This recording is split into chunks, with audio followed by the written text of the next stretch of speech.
한일 정상회담을 계기로 일본은 우리나라에 대해서 뭐 반도체 소재 세계 품목 수출 규제를 완화했더라고요. 해제가 아니라 이 소부장 일명. 예. 근데 우리 정부는 여기에 대해서 WTO 제소를 취하하는 걸로 화답을 했다는데 소부장이 세계 관련해 가지고 원상 복귀도 아니고 일종의 조금의 완화라고 하는데 여기에 대해서 우리 정부가 갑자기 WTO를 막 전격적으로 다 취하해 주는 거 우리한테 유리하게 들어가고 있었는데 이거는 좀 너무 성급한 거 아니냐 이런 얘기가 좀 나와요. 자세한 내용을 좀 들어볼까요? 일단 이 사건은 이제 2019년 7월로 돌아가야 되는데요. 당시에 이제 일본 정부가 반도체, 디스플레이용 이 필수 소재 세 가지 품목에 대한 이제 한국 수출을 중단합니다. 네. 그러면서 바로 다음 달에는 이제 수출 우대 대상국이죠. 화이트리스트를 이제 제외하면서 우리나라를 제외하면서 발단이 됐는데 일본은 그 당시에 이제 안보상 이유다. 자기네 핵심 물자가 한국을 거쳐서 북한으로 들어가고 있다, 유입되고 있다. 이런 이유를 들어서 수출 제한을 했지만 사실상 그 속 내용을 들여다보면 대법원에 그 이전에 있었던 일제강제징용 피해자에 대한 이제 일본 기업들에 대한 배상 판결을 내리니까 이에 대한 이제 보복 조치였어요. 이건 분명히 WTO 세계무역기구에 위반되기 때문에 네. 우리가 바로 제소를 했습니다. 근데 이제 제소하고 나니 여론이 일본이 좋지 않죠. 그쵸. 자유미국으로 성장한 국가가 보복으로 대법원의 판결을 이유로 해서 했기 때문에 네. 상당히 좀 껄끄러웠었고 그러니까 얘네들 어떻게 했느냐. 화이트리스트에서 제외되면 그동안은 민간 기업 간의 핵심 소재 수출은 정부가 관여를 안 했어요. 근데 건건이 그때는 보고를 해라. 정부에다가 서류를 미피하게 되면 야 이거 무슨 서류 빠졌어. 그러니까 굉장히 시간과 노력 갖고서 컨트롤하겠다는 거죠. 그러면서도 WTO에 제소한 이후로는 석 달 가운데 한 번 정도는 또 통과를 시켜줘. 왜냐 근거를 마련하기 위해서 보복이 아니다. 자 그런 이제 굉장히 근데 이제 굉장히 그 머리를 쓰네요 아주. 머리를 쓴 거였어요. 네. 그러니까 이제 일본이 굉장히 꼼꼼하게 이 우리나라의 아킬레스건을 이제 오랫동안 고민한 흔적이 엿보이는 게 반도체하고 디스플레이는 한국이 1등인 품목이야. 근데 1등인 품목이 일본이 정말 전 세계 시장 점유율 70에서 90%인 요 핵심 소재 세 개를 빼버리면 한국이 수출을 못하는. 어허. 그러니까 굉장히 그 당시 문제가 됐던 뭐 고순도 불화수소라든가 네. 포토레지스트, 플로어린 폴리이미드 요게 우리나라가 적게는 40%, 많게는 90% 넘게 일본의 수입에 의존했던 품목이었어요. 자 그러다 보니까 이제 요번에 한일 정상회담을 계기로 먼저 요구가 왔어요. 네. 일단은 WTO 제소 취하라. 취하해달라. 그러면 이제 네. 반도체 세계 품목에 대해서는 수출 다시 하겠다는 건데 사실 그게 이게 뭐 의미가 있어요? 우리는 다 이미 해결했는데. 그러니까 왜냐하면 네. 물건을 파는 사람이 세계 최대 고객인 삼성한테 물건 안 팔겠다는 거였어요. 삼성도 당시에는 당연히 충격이죠. 야 이게 외교적인 문제 때문에 이제 경제로 연결되네. 당연히 국산화하게 되고 수입 다변화하게 되고 일부는 우리가 완전히 독자적으로 국산한 것도 있기 때문에 그래서 다변화했어요. 해서 이제는 우리 당해봤잖아요. 사드 보복도 당해봤잖아요. 사드 보복도 당해보고 이런 거 당해보니 아하 아무리 사소한다 하더라도 이건 비용의 문제거든 사실은. 네네. 우리가 못해서 하는 게 아니라 그렇죠. 이게 글로벌 공급망이라는 건 우리가 잘하는 것만 하면 돼. 소재 니네가 잘하니까 니네가 하고 대신에 일본이 우리한테 받아가는 거 완제품 우리한테 받아가야 돼요. 디램 우리한테 받아가야 돼요. 네네. 그런 상황임에도 불구하고 얘네들이 해버리니까 그다음에 기업들은 일본 기업들이 난리가 난 거야. 자기네 수출을 못하니까. 수출을 못하니까. 네, 자기네가 그러니까 우회적으로 네. 우회적으로 다른 데 공장을 세워서 한국에 납품하는 이런 현상도 있었습니다. 그러니까 사실은 문재인 정부 때 초창기에는 갑작스럽게 화이트리스트에서 제외를 하면서 우리 소부장 공급을 뭐 막으니까 솔직히 말해서 타격이 있었어요. 그때 우리가 얻은 교훈은 이래서는 안 되겠다. 우리가 스스로 자구책을 마련하고 여기만 의존하면 안 된다였잖아요. 우리가 기술이 없어서라기보다는 비용이나 시간이나 이런 걸 감안했을 때 저기가 더 싸고 더 경제적이고 뭐 일본이 자유무역주의를 지향하는 일본이 갑자기 공산당처럼 할 리는 없으니까 그리고 믿었던 거잖아요. 근데 갑자기 정말로 그 대법원 판결 나왔다고 아베가 그런 식으로 행동을 하니 있을 수 없는 일이었잖아요. 우선 우리가 여러 번 다른 방식으로 하려고 그랬더니 안 됐었어요. 그래서 우리가 사실은 소부장 그래 좋아. 우리가 해결하마. 대신 니네 뒷섬이야. 우리도 더 이상 너네 연장 안 해. 라고 했던 거고. 그랬더니 오히려 일본 측에서는 소부장의 문제가 아니라 뒷섬유로부터 정보를 제대로 못 받는 게 더 자기네들한테는 타격이 컸다. 두 번째, 자기네가 소부장을 공급했던 게 우월적 지위에 있는 줄 알았더니 한국이 만들고 한국이 자기네끼리 알아서 하게 되는 걸 보고는 우리 일본 기업이 망하는구나. 팔 데가 없어서. 이걸 깨달았었단 말이에요. 근데 이제 다 그때 정리가 됐고 한국은 한국대로 기업 경쟁력이 생겨가지고 잘하고 있는데 갑자기 마치 이게 그동안 무슨 문제가 됐던 것처럼 이걸 풀어준 대신에 WTO 제소했던 걸 처리하고 우리가 그냥 서로 윈윈하기로 했다. 이렇게 말을 해버리니 우리는 사실 받을 것도 없고 이득될 것도 없는데 일본한테 지금 모든 걸 다 내준 셈이 되잖아요. 그러니까 물론 뭐 전반적으로 우리 국민이 느끼는 건 그거예요. 네. 우리가 반발짝 앞으로 다가섰으면 적어도 그쪽도 반발짝 앞으로 나와서 대화하는 형태를 갖춰야 그럼요. 되는데 그냥 가만히 서서 고개 뻣뻣이 들고 이제 어떻게 하는지 더 두고 보겠다. 이런 이제 태도였다는 것에 대해서 상당히 문제를 제기하고 있는 거고, 그 다음에 물론 이제 풀리면 핵심 소재 가까이 들어와서 왜냐하면 아직도 100% 우리가 다 하지 못했어요. 네네. 우리도 수입처 다비 하나 했고 일부 이제 국산화 했지만 이제 더 좋은 제품을 더 싼 가격에 가까운 데서 들여오면 우리가 이제 경쟁력이 생기는 거 맞아요. 맞는데 그럼에도 불구하고 이제 이번 조치로 인해서 사실은 경제가 조금 좋아진다 하더라도 정작 제3제 변제 방식이라든가 피해 기업들, 그 다음에 강제징용 판결에 이제 전범 기업으로 꼽혔던 기업들이 별로 호응을 안 하고 있기 때문에 맞아요. 그래서 이제 너무 이제 비판 여론이 커지고 있는 거거든요. 네. 근데 거기에다가 또 이제 숙제를 더 받아온 느낌. 네. 뭐 후쿠시마산 수산물이라든가 오염수 원전수 방류, 방류, 예. 뭐 소녀상이라든가 여러 가지 문제를 이제 일본은 지금 꾸준히 우경화를 해서 네. 결코 한 발짝도 물러설 생각이 아무것도 없어요. 네. 아무것도 없는 상황에서 이제 우리가 이제 SOS를 먼저 손을 내밀었기 때문에 계속해서 이제 나오는, 왜냐하면 이제 물론 뭐 5월에 이제 일본에서 G7 회담에서 그동안 일본이 반대해서 못 갔었던 이 G7 회담에 이제 이 윤석열 대통령 뭐 초빙하고 여러 가지 뭐 좋은 글로벌 이제 어떤 입장에서 외교안보 입장에서는 조금 한국의 입지가 좀 더 도드라질 수는 있겠지만 네. 그러나 실익은 그다지 크지는 않다라는 것이 이제 대부분의 이 지적이기 때문에 아마 상당히 일본도 그거예요. 일본도 받은 건 많은데 과연 저게 지켜질까? 과연 화이트리스트라는 건 그 당시에 일본 의회에서 먼저 통과시켜서 한국을 빼버린 거기 때문에 우리도 그렇죠. 상응했어요. 네, 맞아요. 우리도 일본에 수출하는 품목 가운데 반도체 같은 거 그러면은 다 국가에 보고하고 해. 화이트리스트에서 일본을 제외했기 때문에 네. 이거는 국회벽을 넘어야 돼. 네. 근데 일본 국회벽을 넘는 게 문제가 아니라 일본은 한국 눈치를 보고 있어요. 야, 이번 협상에서 보니까 한국이 내부의 이제 언론 반응이라든가 시민단체 반응이 지금 좋지 않으니 네. 과연 화이트리스트를 다시 포함시키는 거, 일본을 포함시키는 게 한국 국회에서 가능할까? 그거 보면서 하겠다는 거예요. 맞아요. 그 결과를 보면서 일본도 액션을 취하겠다라는 것이기 때문에 아마 지금 시민단체나 그다음에 이제 야당들의 반대를 감안하면 오히려 한국에서 국회벽을 넘지 못할 수도 있다라는 겁니다. 맞아요. 지금 제가 얘기를 들어보니까 사실 우리로서는 실익이 거의 없는 상황이고 오히려 우리나라 회사들은 이렇게 되면 또 경쟁해야 되는데 싫다 이런 의견도 많이 내보내고 있고 지금 급할 것도 없는데 우리가 또 왜 지소미안 다 내주고 왜 현실적으로 필요도 없는 거는 받아오면서 마치 뭔가 왔다 갔다 한 것처럼 하느냐. 게다가 화이트리스트까지 지금 복원하고 이게 뭐냐 이런 얘기 합니다. 왜냐하면 그게 우리한테 계속 유리하게 작동하고 있었던 거기 때문에. 자, 여기에 대해서 이제 윤석열 대통령 한일 기업 총수들, 우리나라 기업 총수들 다 데리고 가가지고 거기서 또 이제 뭔가 행동하시고 경제 협력 논의한다고 했는데 사실 무슨 경제 협력 논의인지 모르겠습니다만 어쨌든 중요한 건 반도체, 전기차 이런 미래 첨단 산업에서 양국 간이 협력하자 이런 얘기까지 나온 것 같아요. 근데 그게 뭐 어느 정도나 구체적으로 잘 될지는 사실 좀 요원한 얘기고 아직 당장 뭐 해결될 것 같지는 않고요.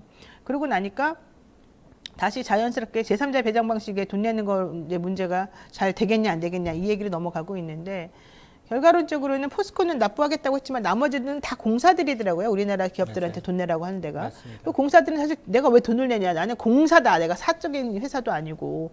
그러니까 우리는 못 낸다. 이게 입장이거든요. 그러면 대통령은 앞으로 어떻게 하겠다는 겁니까? 피해자도 난 거기서 안 받겠다고 하고 돈 내야 되는 사람들도 포스코 말고는 아무도 안 낸다 그러고 이게 그럼 해결이 되겠느냐 이거죠. 아마 이제 1965년 한일 이제 청구권 협정과 관련해서 국내 수혜를 입은 기업들이 한 총 16건 정도 돼요. 네. 정부는 이제 전범 기업들 대신에 제3자 변제 방식을 들고 나왔습니다. 네. 그래서 우리 기업들이 지원재단에 기부금을 마련해서 변제하자라는 게 핵심인데 사실 포스코의 경우에는 당시에 이제 한 무상으로 3억 달러, 유상으로 2억 달러, 총 5억 달러의 경제협력 자금을 들여왔는데 이 가운데 4분의 1을 포스코 당신의 포항제철이었죠. 여기 이제 첫 번째 용광로 지으면서 이걸 사용을 했기 네, 때문에 네. 당연히 이제 100억 내겠다라고 미리 얘기를 했어요. 네, 저번에 얘기했었어요. 그래서 네, 두 번 네. 차례 30억씩 내고 나머지 40억 원은 이번에 내겠다라고 해서 낸 거고요. 근데 나머지 15곳 가운데는 지금 사전 조사를 좀 해보니 6곳만 정부가 요청이 있으면 검토하겠다라는 거였고요. 나머지 9개의 기업은 야 지금 뭐 직접적으로 수혜받은 기업도 아닐 뿐만 아니라 지금 이 그 유족이나 피해자의 어떤 이해는 아픔은 이해가 되지만 재단에 직접 치료는 사연 없다라는 거거든요. 네. 사실 뭐 2018년 대법원 판결은 이제 강제동원 피해자 15명에 대해서 배상금 포스코가 낸 돈으로도 돼요. 근데 문제는 지금 이와 비슷한 소송이 9건이 넘게 있어요. 네, 그리고 더 많은 피해자들도 있어요. 많기 네. 때문에 이 출연금은 더 늘어날 수밖에 없는 상황이고요. 자, 그런데 문제는 지금 유족 가운데는 4명만. 3명 살아 계시고. 그렇죠. 3분은 다 반대요. 생존하신 네, 피해자는 반대, 네, 반대. 유족과 유족들은- 관련된 오케이, 상속인들만 이제 오케이. 동의한 거거든요. 네. 근데 문제는 정부는 일단 이제 이게 시한 끝나면 소멸되니까 일단은 받아놓고서 마련해놓고서 이제 그럴 것 같은데 어쨌든 이제 생존 피해자들의 반대가 있기 때문에 가장 중요한 건 국가 지도자는 자기가 듣고 싶지 않은 얘기도 들어야 돼요. 그럼요. 그리고 포용해야 돼요. 그렇지 않으면 계속 그 지지율 속에 갇혀 있어요. 그렇기 때문에 국내 여론이 이렇게 양분되고 굉장히 네. 반발이 심한데도 불구하고 본인이 책임지겠다라고 얘기했으면 적어도 설득하는 과정을 갖춰야 돼요. 알겠습니다. 네. 자, 중요한 건 어쨌든 야당과 시민단체가 이런 일방적인 굴종 외교를 더 이상 못 봐주겠다라고 얘기하고 있는 건데 그럼에도 불구하고 일본의 공세는 이제부터 시작일 거다라는 암울한 전망이 있다는 거겠습니다. 약간 우리 소장님은 중도적이고 합리적인 걸 추구하시는 분이에요. 자, 좀 중도적인 입장에서 보자면은 이런 식의 굴종 외교가 우리나라 경제에 좋은 영향을 미치겠습니까? 전 2년 전에도 똑같은 얘기를 했어요. 2년 전에도 미국이 우방이 아니다. 네, 맞습니다. 저도 그렇게 중국도 생각합니다. 우방이 아니다. 네. 그러니까 둘 다 발을 빼야 되는 거예요. 그다음에 일본도 마찬가지예요. 네. 계륵과 같아요. 맞아요. 그러니까 중심을 잡지 않고 한 발짝 앞으로 가면 호구로 알아요. 맞아요. 다 똑같아요. 중국도 마찬가지고 일본도 마찬가지고 미국도 마찬가지. 미국은 더 심해졌어요. 바이든 들어서. 그래서 다변화해야 되고 수출 의존도 줄여야 돼요. 네. 물론 공장 거기가 지을 수 있어. 지을 수 있지만 줄이지 않으면 토사구팽당해요.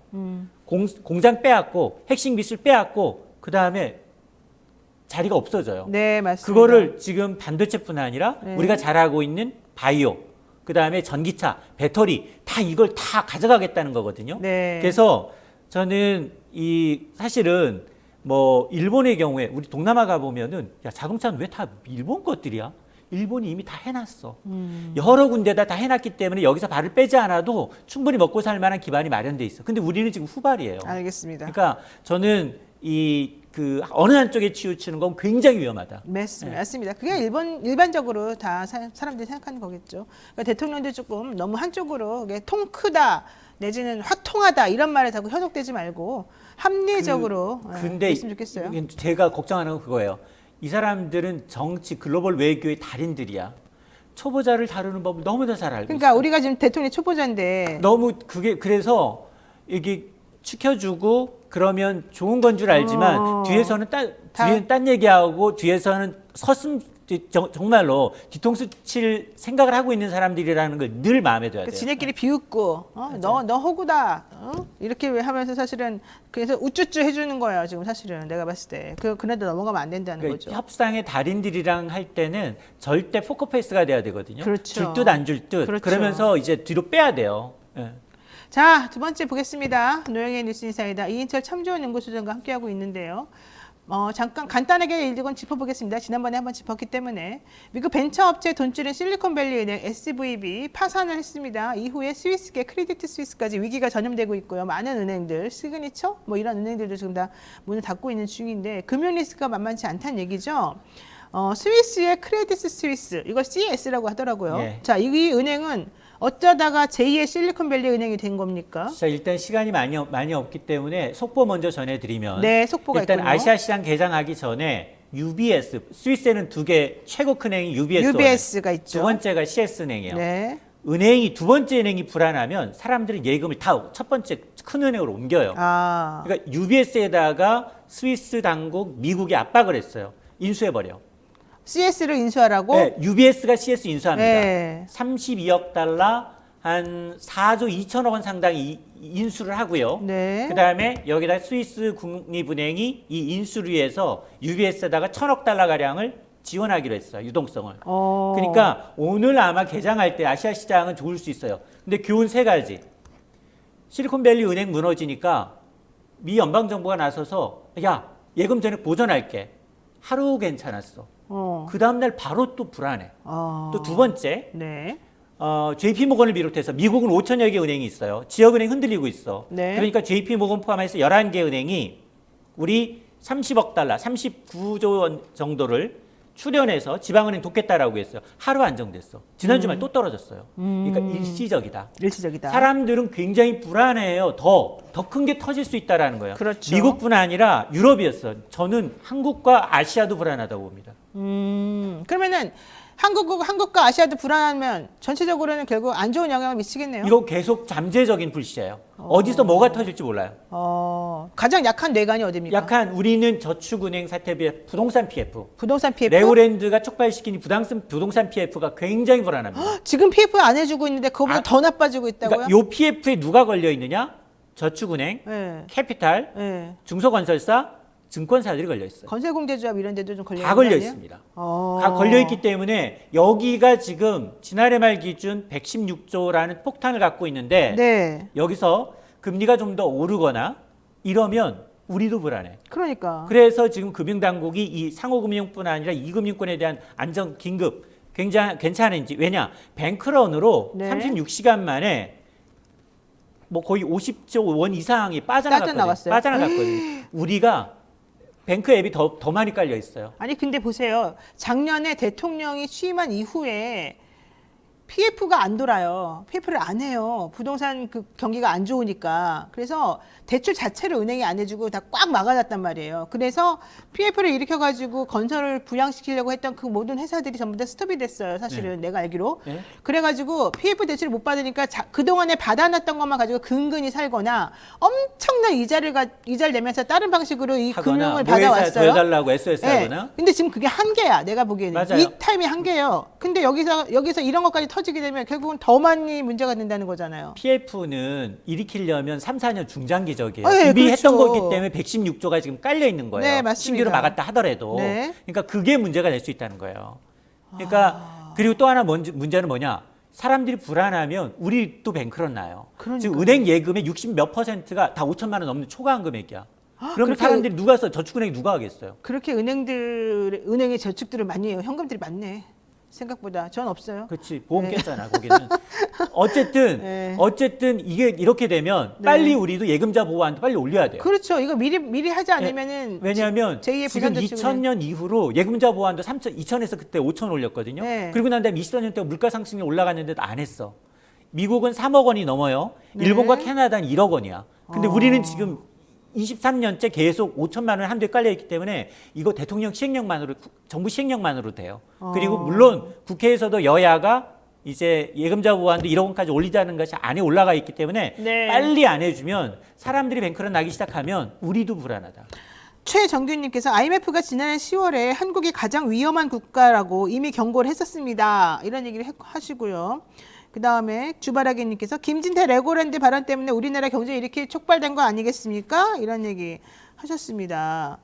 맞나요? 뭐라고 말을 못하겠네. 네, 자, 오늘 여기까지 좀 정리해야 될 것 같은데 제일 중요한 건 외국에 뭐 실리콘밸리 은행이 문을 닫고 뭐 어디 은행이 문을 닫고 이것도 중요한데 그거보다 더 중요한 건 그로 인해서 우리나라 경제가 어떻게 영향 미치겠느냐 하는 거잖아요. 지금 소장님 말씀 들어보게 되면 벌써 3, 4년 동안 지금 이 헤매고 있는 이 PF 시장까지 연결시키게 되면 사실은 우리는 매우 암울한 상황이 될 수밖에 없다 이런 얘기를 해주셨습니다. 그러니까 아마도 저는 솔직히 얘기하면 이번 주 이내로 시행령이 나와서 예금자 보완도 높일 거예요. 근데 이 얘기를 또 하면 좀 뱅크런이 나타날까봐 좀 불안해서 얘기를 못 하겠어요. 이 예금자 보완도는 원금과 이자를 포함한 거예요. 그러니까 원금 한 4,500, 4,800 정도로 해놓고 은행을 다른 데다가 이렇게 옮겨 놓으시는 건 전 권합니다. 근데 전부를 빼서 막 이렇게 하시는 거는 저는 전체를 바라지 않아요. 왜냐하면 저축은행이 아직도 그래도 이자가 높거든요. 알겠습니다. 여러분, 그러니까 너무 미리미리 겁을 많이 먹고 미리미리 그냥 모든 거를 다 세상 끝 온 것처럼 행동하지 마시고 좀 5천만 원까지는 어쨌든 우리가 보호를 해준다고 그렇죠. 하니까 맞아요. 5천만 원까지는 다 예보가 알아서 해결해 줍니다. 그 저축은행이 하는 게 아니라. 그러니까 4,500만 왜냐면 이자까지 포함이 돼야 되니까 그 정도는 그냥 냉비하러 두시고 분산을 좀 시켜달라. 맞아요. 5천만 원 미만으로 지금 이 얘기를 하고 있네요. 알겠습니다. 네, 참 좋은 경제소 소장님하고 여기까지 정리해야 될 것 같습니다. 고맙습니다.